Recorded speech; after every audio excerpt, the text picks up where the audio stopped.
The first note plays before anyone touches the keys. It's soft. So soft you almost convince yourself it's just the house settling. Wood breathing. Old pipes whispering. But then it comes again. Clearer this time.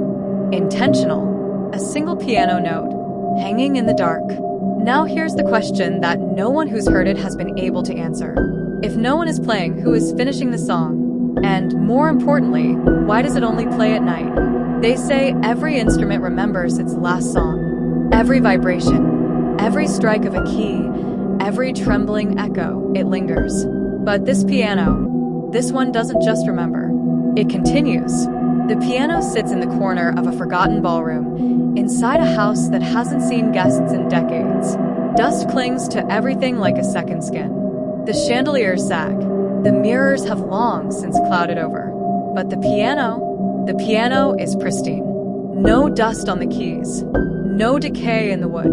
It looks waiting. People who've entered that house all tell the same story. They come for curiosity, urban legends, dares, cheap thrills. But they always leave with something else. A melody. Not one they've heard before. Not one they can forget. It starts simple, gentle, a slow progression that feels almost sad. Like someone trying to remember something they've lost. And just when you lean closer, just when you start to recognize the pattern, it stops. Every time, mid-phrase. As if the player forgot how it ends. That's where the stories begin to twist. Because those who hear the melody don't just remember it. They dream it. Night after night. The same unfinished song loops in their minds. The same missing ending.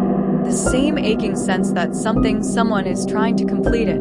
And then they start to change.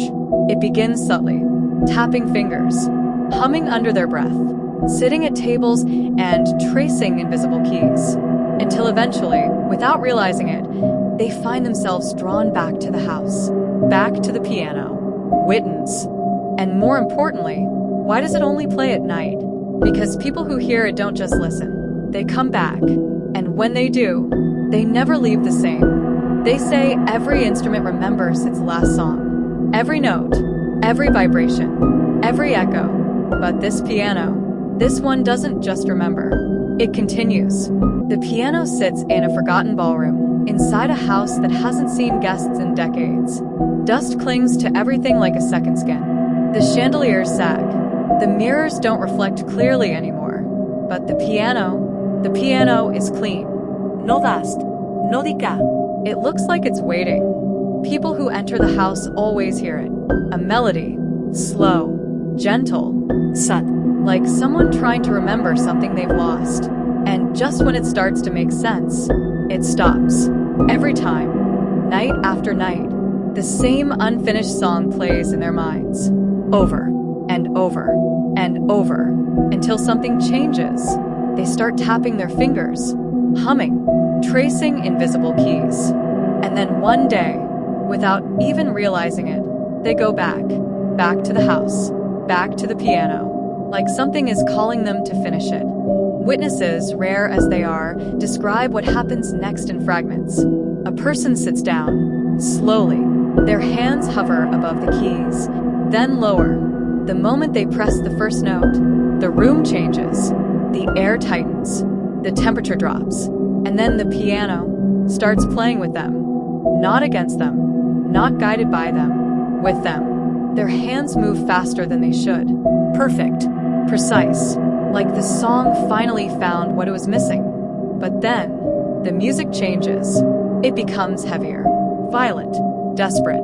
Keys slam, notes crash, like someone is trying to escape through the sound. And then, the final note hits, and everything goes silent. Not normal silence. Something empty, because the player is gone. No stragen, no trace. Just an empty bench, and a piano that's waiting again, until night falls. He believed one final piece could capture a soul. He played the same melody for years, always stopping at the same place. Until one night, it didn't stop. The music went on until morning. Twisted, wrong, and then silence. The composer was never seen again. The piano isn't haunted.